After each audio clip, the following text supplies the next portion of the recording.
What's up guys, Aaron here, and I'm here to give you my top 5 with some honorable mentions, games of the year, starting with number 5, and then I don't know if you want to do a little animation. Number 5. Dark Souls 3 is my number 5. I have not played any of the other Souls game, and I decided to hop right in with Dark Souls 3, and I was not disappointed. It was really challenging, but the challenge is rewarding because each time you die, you learn a new lesson, and it helps you progress. And the satisfaction doesn't come from these rewards, these loot, it comes from the knowledge that you gain from progressing through it. And that was a thing I've never really gotten to experience much since, you know, the old school Nintendo, Super Nintendo days. And I think every person who considers himself a gamer should experience that at least one time. My number 4 pick is Gears of War 4, and this is a little bit biased because my teenage years were filled with Halo and Gears of War, but it's great that the Xbox One has their staple third-person shooter game. It's actually also a great action game, and the Gears of War titles before that never really struck that chord for me, but it has a great message rather than just focusing on like moments, cinematic moments that I think the first 3 did. I think overall the story is much better paced and told better than it was before, and it has a great suite of multiplayer modes. Horde is really fun, and I think anybody who owns an Xbox, and you probably own it for action romps like Gears of War 4, I think you should own that game. My number 3 pick is Doom. Doom is, to me, the best shooter that we got all year. It showed us that we don't need these crazy military, overproduced action, campy, whatever you want to call it, games. Like, it's all about the moment to moment that you have with each enemy, and it takes the formula of a standard first-person shooter that you gotta shoot, hide, and cover. It turns it on its head, and the fact that you gain all your health back and from the damage you've taken by getting up in enemies' faces and doing whatever badass shit you want to do to them, and it rewards you for that, and you normally don't get that in games unless it's like a cinematic moment, and you create those on your own through Doom. And the movement system isn't as traditional that like we've been getting with the last few years of shooters. It's not running on walls and, you know, these specific things. It feels like you're on skates the whole time, and it amps that speed up to in a different way that I really enjoy, and all the guns feel fantastic. The campaign is surprisingly the main focus, which most shooters don't do anymore, but the multiplayer was actually really fun, and a lot of people didn't think that way, but I did. I love the multiplayer. I actually went back months later just to try it out again after all the crazy shooters that have come out this year. I picked Doom, and I think you guys should too. My number 2 pick is Uncharted 4. Uncharted 4 really struck a chord with me this year. It was visually, it is the best looking game I've played this console generation. Cinematically, it tells a more serious but a more well-rounded story than any Uncharted's tried to before.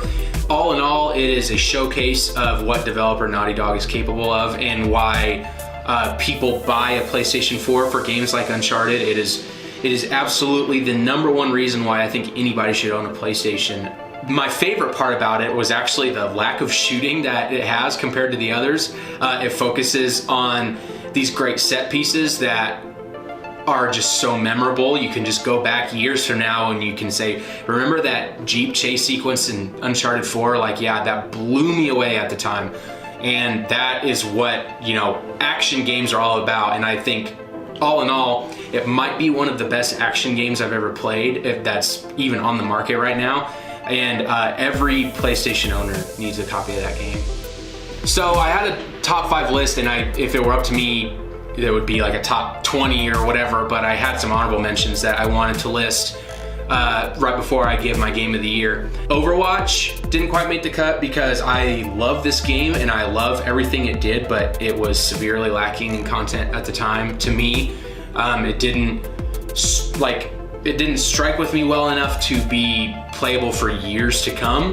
So it's something that is great and it's fantastic, and shooter fans really need to play this game, but I'm glad that it is being constantly updated because it needs a little bit more beefed up before it gets that number 1 spot for me personally. Also, Battlefield 1 was really great for me.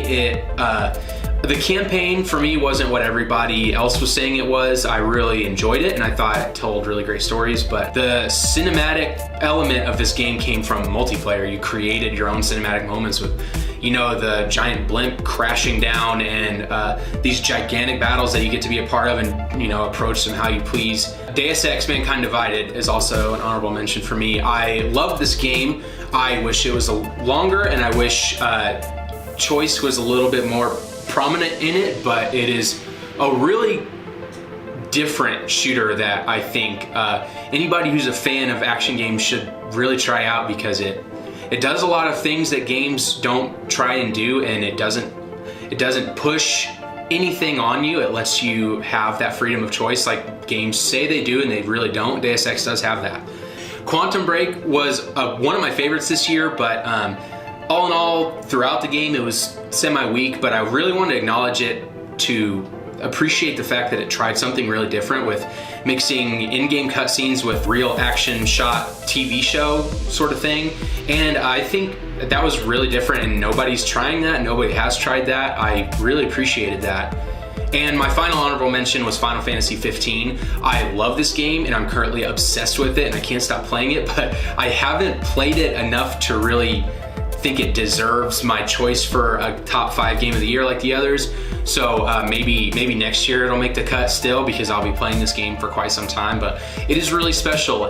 What it tries to do is actually really different and original from your staple Western open world RPG, and I really appreciate that because that's kind of what I'm used to, and it's really turning things on its head for me. So this was really hard, but my game of the year is Inside, and I could go on and on and on about why, and it was hard because a lot of great games actually came out this year, but Inside was just so special to me because everything inside of this game serves a purpose, and you rarely find that in games, surprisingly. Every animation is telling you something, every design choice in the background is telling you something, every inch of pacing is there to tell you something, and games aren't so bold as to leave endings open for interpretation, and I love that Inside did that. I would like if more games did that, but it's really controversial, I think, overall, and it's probably safer not to, but Inside didn't do that, and I've played through it multiple times, and my opinion of it changes in different ways, and not for the worse. I just appreciate everything that I see, and there's new things that you see within it every single time, and there's not even one single line of dialogue uttered in the entire game, and it's just special to me, and for years to come I can remember that experience of finishing it and then looking up all these theories about what it means, and then thinking for myself what it really meant and trying to change, you know, what it could have been. And I just infinitely appreciate a game like that, and we don't get enough of them, and it reminded me of why I play games, because it is a story that you could not get from a movie, a TV show, a book, anything. It is a story that you get from gaming, and that's why gaming overall is so special to me. There you guys have it. That is my Game of the Year list. Thanks for watching. I really appreciate it, and I hope I can do these more for the next few years. I love Game of the Year talks. We have other videos over here for you to check out. Subscribe to this channel if you like what you see. Really appreciate you guys watching. Thank you. Ooh, a spooky ghost. Oh man. Master Chief busting a move over here.